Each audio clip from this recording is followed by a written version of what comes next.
Hello everyone.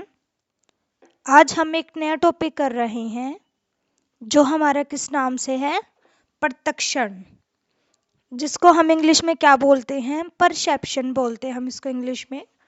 इसका generally इसका meaning होता क्या है कि एक दृष्टिकोण या फिर राय या फिर मत किसी चीज़ को लेके हमारी मतलब एक एबिलिटी हमारे अंदर अंडरस्टैंड करने की, किसी चीज़ को नोटिस करने की, ये होता है प्रत्यक्षण।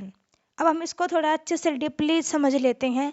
ये टॉपिक हमारा इम्पोर्टेंट टॉपिक रहेगा क्योंकि हम इसमें इसके सिद्धांत के बारे में भी पढ़ेंगे और इसकी प्रोसेस को भी पढ़ेंगे। सबसे पहले हम जानते हैं प्रत्यक्षण का अर्थ, किसका मीनिंग क्या होता है।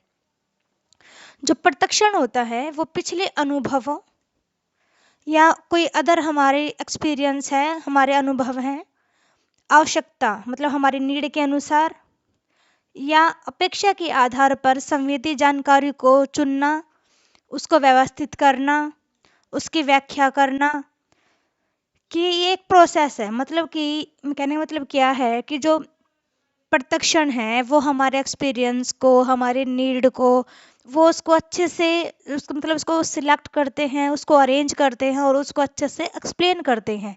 और यही हमारे प्रोसेस क्या है, यही हमारे प्रोसेस परसेप्शन नाम से हम इसको जानते हैं। जो जो प्रत्यक्षण होता है वो हमें हमारी दुनिया की व्याख्या करने में मदद करता है। इस तरह यदि हम देखें तो एग्जाम्पल के लिए कि हमें किस प्रकार की पोशाक पहननी है, कौन से कपड़े पहनने हैं, यहाँ से लेके मतलब हमको सड़क कैसे पार करनी है, यहाँ तक की बात भी मतलब हमको डिसीजन लेने में हमारी हेल्प कौन करता है, तो हमारी हेल्प करता है प्रत्यक्षण, परसेप्शन, ये हमारी हेल्प करता है। तो ये देखिए यहाँ पे जैसे कि जो इस साइड ये पर्सन खड़ा है, इसको तो ये 6 दिख रहा है, मतलब इसने अपने माइंड में एक दृष्टिकोण बना लिया है, एक राय बना ली है, एक मत बना लिया है, मतलब कि एक इसने अपना परसेप्शन बना लिया है कि ये 6 है। बट जो इधर ये इंसान खड़ा है, ये पीपल खड़ा है, पर्सन खड़ा है, इसको ये उल्टा दिख रहा है, इसको ये अपोजिट दिख रहा है। तो इसने अपने माइंड में ये परसेप्शन बना लिया है कि ये 9 है। तो मतलब हमारा एक देखने का नज़रिया होता है, जो हमारे प्रत्यक्षण होता है कि हम किस तरीके से हम किस चीज़ को देख रहे हैं और कैसे हम उसको समझ रहे हैं। तो यही हमारा क्या होता है, यही हमारा होता है परसेप्शन या फिर प्रत्यक्षण। आगे हम देखते हैं प्रत्यक्षण के यहाँ पे चरण दे रखे हैं, इसके मतलब स्टेप्स दे रखे हैं। तो जिसमें हमारा फर्स्ट है चयन, जिसमें हम सिलेक्ट करते हैं, जिसमें हम सिलेक्शन करते हैं बहुत सारे उद्दीपकों का। सेकंड है संगठन, ऑर्गेनाइजेशन, मतलब कि हम उसको अरेंज करते हैं उद्दीपकों को अपनी नीड के अकॉर्डिंग। थर्ड है व्याख्या, मतलब कि एक्सप्लेनेशन, यहाँ पे एल आएगा, ये प्रिंटिंग मिस्टेक है, सॉरी फॉर डैट। एक्सप्लेनेशन मतलब कि एक्सप्लेन करते हैं अपने उद्दीपकों को। अब हम इनको वन बाय वन अच्छे से समझ लेते हैं। तो फर्स्ट है हमारा चयन, कि चयन क्या होता है या फिर सिलेक्शन क्या होता है। जो ये हमारा चयन है, ये हमारे प्रत्यक्षण का फर्स्ट चरण है या फर्स्ट स्टेप, हम इसको ऐसे बोल सकते हैं, क्योंकि हमारे मस्तिष्क की क्षमता सीमित है। मतलब जो हमारा ब्रेन है उसकी जो कैपेसिटी होती है वो बिल्कुल सीमित है, सिलेक्टेड है, इसीलिए सभी उद्दीपकों पर ध्यान नहीं दिया जा सकता। इसलिए जो चयनित उद्दीपक होता है, मतलब जो सिलेक्टेड स्टिमुलेंट्स होते हैं, जो चयनित उद्दीपक होते हैं, उसी को ही सिलेक्ट किया जाता है काम के लिए। ये हो गया हमारा फर्स्ट स्टेप चयन। सेकंड है हमारा संगठन, कि संगठन क्या होता है। इस चरण में उद्दीपकों को मानसिक रूप से एक सार्थक पैटर्न में व्यवस्थित किया जाता है। मतलब जो भी उद्दीपक यहाँ पे सिलेक्ट किए गए हैं उनको अब एक अच्छे पैटर्न में उसको अरेंज कर दिया जाता है। यह प्रक्रिया अनजाने में होती है, मतलब ये खुद से की गई प्रोसेस नहीं है, ये कोइंसिडेंटली हो जाती है। यह व्याख्या करता है कि कैसे मनुष्य स्वाभाविक रूप से एक सार्थक पैटर्न बनाने के लिए उद्दीपकों को संगठित करते हैं और किस प्रकार व्याख्या करते हैं। मतलब जो ये हमारा संगठन, जो हमारा स्टेप है, ये इस बात को एक्सप्लेन करता है कि कैसे या किस प्रकार जो मनुष्य है वो एक स्वाभाविक मतलब जनरल रूप में वो एक पैटर्न बनाने बनाने के प्रोसेस को करता है, और वो ऐसा किस किस प्रोसेस का यूज करके करता है, ये वाला स्टेप उसको अच्छे से एक्सप्लेन करता है, संगठन वाला स्टेप। थर्ड है हमारी व्याख्या, मतलब कि एक्सप्लेनेशन। इस अंतिम चरण में उद्दीपकों को अर्थ प्रदान किया जाता है, मतलब जो भी हमारे उद्दीपक हैं, जो भी हमने वहाँ पे सिलेक्ट किए, फिर हमने उसको अरेंज किया और अब हम उसको एक मीनिंग देंगे। उद्दीपकों की व्याख्या व्यक्ति के अनुभवों, अपेक्षाओं, आवश्यकताओं, विश्वासों और अन्य कारकों पर आधारित होती है। मतलब जो एक्सप्लेनेशन हम करेंगे अपने उद्दीपकों की, वो डिपेंड करेगी या लाई करेगी किन पे, एक्सपीरियंस पे, हमारी हमारे नीड्स पे, हमारी अपेक्षाओं पे, हमारे बिलीव्स पे और अन्य अदर फैक्टर्स पे ये डिपेंड करेगी। इस प्रकार यह चरण स्वभाव से व्यक्तिपरक है और एक ही उद्दीपक की व्याख्या अलग अलग व्यक्तियों द्वारा अलग अलग तरीके से की जा सकती है। मतलब ये व्यक्तिपरक है, मतलब कि एक व्यक्ति इसको किसी तरीके से बताएगा, इसकी व्याख्या किसी अलग तरीके से करेगा, और वहीं दूसरा व्यक्ति उसकी व्याख्या अलग तरीके से करेगा। जैसे आपने हिंदी में पढ़े होंगे ना, जो पोयम्स के स्टैंजा होते हैं, तो एक यदि आप कर रहे हो तो आपकी व्याख्या कुछ और करोगे उसकी, कोई अदर कर रहा है, मतलब आपको हर एक में चेंज मिलेगा। मतलब कहने का क्या है कि इस स्टेप से जो मतलब ये स्टेप्स होते हैं, इनको हम व्यक्तिपरक बोल सकते हैं, कि चाहे कितने भी इंसान इसकी व्याख्या कर ले, अलग अलग तरीका हमको देखने को मिलेगा अलग अलग व्यक्ति के द्वारा। इसमें नेक्स्ट हमारा टॉपिक है जो हमारा ये संगठन, यहाँ पे स्टेप था, चरण था, इसके यहाँ पे कुछ नियम दे रखे हैं, संगठन के नियम। इंपॉर्टेंट टॉपिक है, यहाँ से क्वेश्चन आपको जरूर देखने को मिलेगा एग्जाम में। संगठन के नियम, गेस्टाल्ट सिद्धांत, मतलब संगठन के नियम को किस नाम से जाना जाता है, गेस्टाल्ट सिद्धांत के नाम से इसको जाना जाता है। इसको देखते हैं हम अभी अच्छे से। 20वीं शताब्दी की शुरुआत में 3 जर्मन मनोवैज्ञानिक थे, कौन कौन, कोहलर, मैक्स वर्दाइमन और कर्ट कोफका। ये 3 जर्मन मनोवैज्ञानिक थे जिन्होंने प्रत्यक्षण को समझाने के लिए गेस्टाल्ट सिद्धांत नामक नए सिद्धांतों का प्रस्ताव रखा। इंपॉर्टेंट है, मैं दोबारा से बताती हूँ, एक बार ध्यान से देखिएगा। 20वीं शताब्दी की शुरुआत में, कब, 20वीं शताब्दी की शुरुआत में 3 जर्मन मनोवैज्ञानिक थे, कोहलर, मैक्स वर्दाइमन, कर्ट कोफका। तीनों ने ही, जो प्रत्यक्षण हमारा टॉपिक है, जो प्रत्यक्षण है, इसको अच्छे से समझाने के लिए गेस्टाल्ट सिद्धांत दिए और इससे रिलेटेड उन्होंने नए सिद्धांतों का प्रस्ताव रखा। इन वैज्ञानिकों के अनुसार इन्होंने क्या कहा, प्रत्यक्षण की प्रक्रिया में एक वस्तु के रूप में उद्दीपकों के व्यू को एक वस्तु समझना शामिल नहीं है।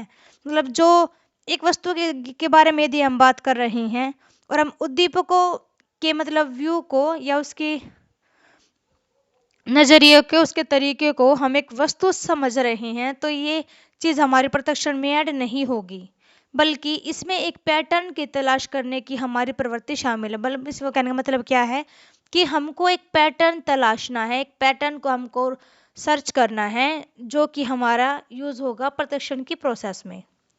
आगे है, गेस्टाल्ट शब्द का शाब्दिक अर्थ क्या होता है। मतलब जो यहाँ पे हमने गेस्टाल्ट वर्ड ये किया है, इसका मीनिंग क्या होता है। गेस्टाल्ट शब्द का शाब्दिक अर्थ है रूप, मतलब आकार देना या विन्यास, किसी चीज को मतलब शेप देना, उसको एक फॉर्म देना, ये होता है गेस्टाल्ट शब्द का शाब्दिक अर्थ। गेस्टाल्ट मनोविज्ञान का मूल आधार है, मतलब जो गेस्टाल्ट है वो साइकोलॉजी का बिल्कुल बेस है। यह है, क्या मानते हैं, मतलब क्या इनका बेस है, क्या मानते हैं गेस्टाल्ट मनोविज्ञान, कि संपूर्ण अपने भाग के योग से भिन्न है। मतलब जो एक चीज मानो कोई एक चीज संपूर्ण है, मतलब कोई चीज कंप्लीट है, तो वो अपने भाग के योग से भिन्न है।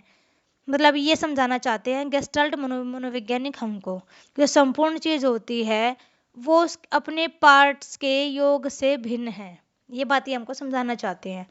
इस मूल आधार के आधार पर, मतलब जो ये मूल आधार है ये वाला, इसके आधार पर गेस्टाल्ट मनोवैज्ञानिकों ने संगठन की प्रोसेस को समझाने के लिए कई सिद्धांतों या कानूनों का प्रस्ताव रखा। मतलब इस वाले स्टेप को समझाने के, इस मूल आधार को समझाने के लिए गेस्टाल्ट मनोवैज्ञानिकों ने बहुत सारे मतलब संगठन की जो प्रोसेस थी उसको समझाने के लिए कई सिद्धांतों को दिखाया हमको, जिनको हम अभी करते हैं एक एक करके। तो उसमें फर्स्ट है हमारा आकृति भूमि संबंध। जो ये वाला सिद्धांत है ये हमें क्या बताता है कि हमें अपनी दुनिया को आकृति और भूमि के रूप में पृथक्करण करने की प्रवृत्ति है, कि मतलब हमारे अंदर ये एबिलिटी है कि हम अपनी दुनिया को आकृति और भूमि के रूप में मतलब हम उसको सेपरेट कर सकते हैं। आकृति उद्दीपकों का वह हिस्सा है जिसके दृश्य क्षेत्र पर हमारा ध्यान होता है, जबकि भूमि पृष्ठभूमि है। मतलब जो आकृति होती हैं, जो शेप्स होती हैं, जिनको हम देख सकते हैं, वो मतलब हमारा वो विजुअल एरिया है जिस पे हम अपना ध्यान कर सकते हैं। क्योंकि जो भूमि है वो तो हमारी पृष्ठभूमि है। आकृति का एक निश्चित आकार होता है, मतलब जो शेप्स होते हैं उनका एक आकार होता है और जिनको हम लर्न भी इजीली रख सकते हैं। जबकि पृष्ठभूमि जो होती है, जो पृष्ठभूमि होती है वो आकारहीन होती है, उसका कोई आकार नहीं होता और उसकी कोई सीमा भी नहीं होती है। तो ये बात देखिए, ये था हमारा फर्स्ट आकृति और भूमि संबंध। नेक्स्ट है हमारा निकटता का नियम। उद्दीपकों के सार्थक प्रत्यक्षण के लिए उद्दीपक जो एक दूसरे के करीब होते हैं वे एक समूह के रूप में होते हैं। मतलब कि जब हम उद्दीपकों को एक साथ इकट्ठा करते हैं प्रत्यक्षण के लिए, तो वहाँ पे हम क्या देखते हैं कि जो उद्दीपक हैं वो एक दूसरे के बिल्कुल पास पास है। तो मतलब वो हमको ऐसा लगेगा कि वो एक ग्रुप में ही है, हमको ऐसा लगेगा। हमारा मस्तिष्क बड़े तत्वों को एक समूह के रूप में व्यवस्थित करता है। तो जो हमारा माइंड है वो इन सब को एक ग्रुप के रूप में इसको अरेंज कर देगा ताकि उसकी व्याख्या अधिक आसानी से हो सके। मतलब रीज़न क्या है इन सब को ग्रुप में करने का, कि हम इसके बारे में इजीली हम इसको डिफाइन कर सके, हम इसको एक्सप्लेन कर सके। यही इसका मेन मोटिव है, इसको अरेंज करने का। थर्ड है हमारा समानता का नियम, सिमिलरिटी। यह सिद्धांत बताता है कि एक दूसरे के समान उद्दीपकों को एक साथ रखा जाता है। मतलब जो एक दूसरे के जो सेम है, मतलब जब मानो कि ये उद्दीपक है और ये उद्दीपक है, दोनों सेम है, तो दोनों सेमों को एक साथ रखा जाएगा। उससे दो अलग दो दो जैसे अलग हो गए तो इन दोनों को अलग रखा जाएगा। बट जो सेम सेम है तो उनको एक साथ रखा जाएगा। वास्तविक जीवन में भी हम इस सिद्धांत को बड़े पैमाने पर उपयोग करते हैं। जैसे कि देखिए, क्रिकेट मैच के दौरान हम समूह के खिलाड़ियों को उनकी जर्सी के आधार पर देखते हैं। मतलब कि हम उनकी ड्रेस से ही मतलब ये आइडेंटिफाई करते हैं कि हाँ किस टीम का है, इंडिया का है, पाकिस्तान का या फिर इंग्लैंड का है, मतलब कौन सी टीम से बिलोंग कर रहा है ये वाला जो प्लेयर है। तो मतलब ये हमारे लिए एक मतलब समानता का नियम का ये हमारे लिए एग्जाम्पल हो गया है यहाँ पे। नेक्स्ट है नंबर फोर्थ, निरंतरता का नियम या अच्छी निरंतरता। यह आकृतियों को भागों के बजाय निरंतरता में देखने की हमारी प्रवृत्ति को दर्शाता है। मतलब हम किसी चीज़ को पार्ट में देखना पसंद नहीं करते हैं, कि हम पार्ट में भी देखेंगे तो हम उसको एक सीक्वेंस में देखेंगे, हम उसको रेगुलर देखेंगे, हम उसको निरंतर देखेंगे। यानी एक पार्ट हमने अब देख लिया है, दूसरी हम कभी फिर देखेंगे, ये ऐसा नहीं। मतलब कि हम उसको एक निरंतर फॉर्म में, हम उसको रेगुलर फॉर्म में देखेंगे। यह सिद्धांत रेखीय प्रत्यक्षण में भी हम अधिक प्रदर्शित होता है। मतलब ये वाला सिद्धांत है ये लाइनर परसेप्शन में भी हमको देखने को मिलता है। इसमें नंबर फिफ्थ है समापन का नियम। अपने नाम के आधार पर इस नियम को निकटता के नियम के साथ भ्रमित नहीं करना चाहिए। मतलब जो ये हमारा ये सिद्धांत है हमको इसको निकटता के नियम के साथ नहीं मिलाना चाहिए। इस नियम में यह कहा गया है कि हमारे अंदर आकृतियों को पूर्ण रूप से देखने की प्रवृत्ति होती है, चाहे उद्दीपकों के कुछ हिस्से गायब ही क्यों ना हो। मतलब कि हमारे अंदर मतलब ये एबिलिटी है कि हम कैपेसिटी है कि हम बहुत सारी जो आकृतियाँ जो शेप्स हैं हम उनको मतलब हम उसको कंप्लीट रूप में हम उसको देख सकें। चाहे उसके लिए हमारे पास उद्दीपक के कुछ पार्ट्स मिसिंग भी कर दिए गए हैं, बट फिर भी हम उसको बता देंगे देख के कि हाँ कि यहाँ पे क्या पार्ट मिसिंग है और ये पिक्चर किस चीज़ के। मानो ये मतलब यहाँ पे आपको पिक्चर दिखा देता है कोई ब्लॉक्स में, मतलब जैसे आपने ब्लॉक्स तो देखे ही होंगे जो एक टोटल हमको बनाना होता है अरेंज करके। तो मतलब मानो कि इसमें टोटल 4 पार्ट्स थे, तो उन्होंने 4 पार्ट में से मतलब आपको यहाँ पे 3 पार्ट दे दिए हैं। मतलब एक उद्दीपक यहाँ पे मिस है, तो मतलब आपके माइंड में इतनी कैपेसिटी है कि आप इसको देख के बता सकते हो। तो मतलब एक उद्दीपक यहाँ से मिस कर दिया उन्होंने, ये वाला नहीं है सपोज, ये वाला नहीं है। तो फिर भी आप बता सकते हो, आपके अंदर इतनी कैपेसिटी है कि आप बता दोगे कि जो जो ये शेप थी, जो ये आकृति थी, ये किस किस किस चीज़ की आकृति है। मतलब आप में ये एबिलिटी है आपके अंदर पहले से ही, ये बात कहना चाह रहा है ये वाला नियम। नेक्स्ट है हमारा उभयनिष्ठ नियति का नियम, कि जो यह सिद्धांत है ये क्या बताता है कि समान दिशा में चलते हुए उद्दीपकों को उसी समूह में संबंधित माना जाता है। मतलब समान दिशा में चलते हुए उद्दीपकों, मतलब सेम डायरेक्शन में जा रहे हैं। मानो ये दो हैं तो ये दोनों सेम सेम डायरेक्शन में जा रहे हैं, इधर जा रहे हैं। जैसे ये मान लीजिए इधर जा रहे हैं, तो सेम इस जा रहे हैं, तो इन दोनों को हम सेम ग्रुप में ही ऐड करेंगे, या हम इसको सेम ग्रुप में ऐड करेंगे। जैसे कि मानो ये दो इधर जा रहे हैं, दो ऊपर के साइड जा रहे हैं, तो इनको हम एक ग्रुप में लेंगे। मतलब कि ये दोनों एक एक डायरेक्शन में जा रहे हैं, समान दिशा में जा रहे हैं, तो हम इसको उसी ग्रुप में लेंगे। और इधर नीचे की साइड जा रहे हैं तो हम इसको अलग ग्रुप में लेंगे। ये कहना चाहता है ये वाला ग्रुप। नेक्स्ट है सोस्टव का नियम। प्रज्ञान शब्द मूल रूप से एक जर्मन शब्द है। कैसा शब्द है प्रज्ञान शब्द? एक जर्मन शब्द है जिसका अर्थ है अच्छा चित्र। ये जो प्रज्ञान वर्ड है इंपॉर्टेंट वर्ड है, यहाँ पे इसका वर्ड देख लेना कि कौन कि कहाँ से लिया गया ये वाला वर्ड। जर्मन ये शब्द है जिसका जिसका क्या मीन्स है? अच्छा चित्र, मतलब कि गुड पिक्चर। इस सिद्धांत को अच्छे चित्र का नियम भी कहा जाता है। मतलब जो ये सोस्टव का नियम है इसको अच्छे चित्र का नियम भी कहा जाता है।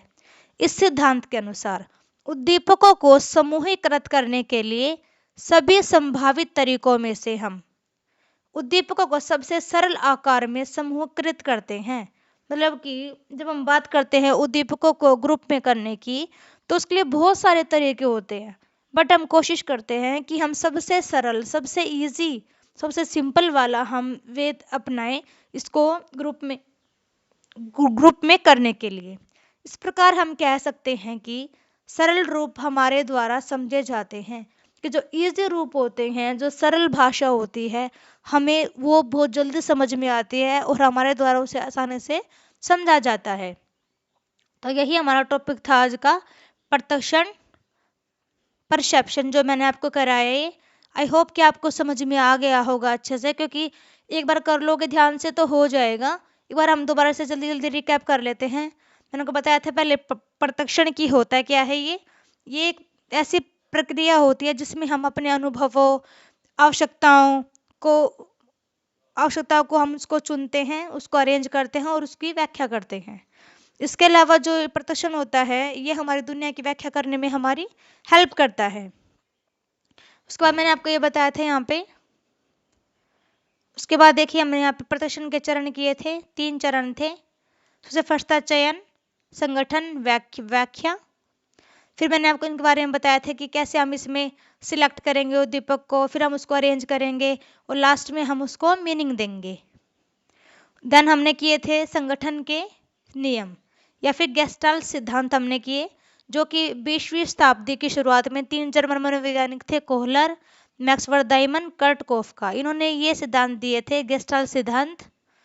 प्रत्यक्षण को समझाने के लिए उन्होंने ये वाले सिद्धांत दिए थे। इसके अलावा यहाँ पे गेस्टाल्ट शब्द का शाब्दिक अर्थ क्या था? रूप या विन्यास। और यहाँ पे गेस्टाल्ट मनोविज्ञान का मूल आधार क्या था? कि संपूर्ण अपने भाग के योग से भिन्न है। और इसी बात को साबित करने के लिए उन्होंने संगठन के प्रोसेस को समझाने के लिए कई सिद्धांत दिए थे। इसमें फर्स्ट था हमारा आकृति भूमि संबंध, जो मैंने आपको कराया था। नेक्स्ट हमने किया निकटता का नियम। थर्ड समानता का नियम, जिसमें हम समान समान उद्दीपकों को एक साथ रखते हैं। जैसे कि क्रिकेट मैच में हम जर्सी के आधार पर खिलाड़ियों को पहचानते हैं। फोर्थ निरंतरता का नियम, मतलब हम उसको एक निरंतरता में हम उसको देखते हैं। फिर हमने क्या था समापन का नियम, जो मैंने आपको बताया था यहाँ पे कि हम पूरी आकृतियों को अच्छे से देखते हैं, हमारे अंदर ये प्रवृत्ति पहले से ही होती है। नेक्स्ट था हमारा उभयनिष्ठ नियति का नियम, मतलब कि समान दिशा में उद्दीपक यदि चल रहे हैं तो हम उसको ग्रुप में डाल देंगे उसके अकॉर्डिंगली। लास्ट था हमारा सोस्टव का नियम। इस वाले में हम मतलब इजी वाले रूप, मतलब इजी तरीके से हम उसको समूहीकृत करते हैं, हम उसको ग्रुप में डाल देते हैं और हम सरल भाषा को ही हम अच्छे समझ पाते हैं। तो ये हमारा टॉपिक कंप्लीट हो गया आज का। प्रत्यक्षण, परसेप्शन। आई होप कि आपकी समझ में आ गया होगा। यदि समझ में आ रहा है, आपको मेरा कंटेंट पसंद आ रहा है, तो प्लीज़ लाइक करें, शेयर करें एंड सब्सक्राइब करें। आई होप कि किसी और की भी हेल्प हो जाएगी आपकी वजह से, तो प्लीज़ शेयर करें। Thank you everyone.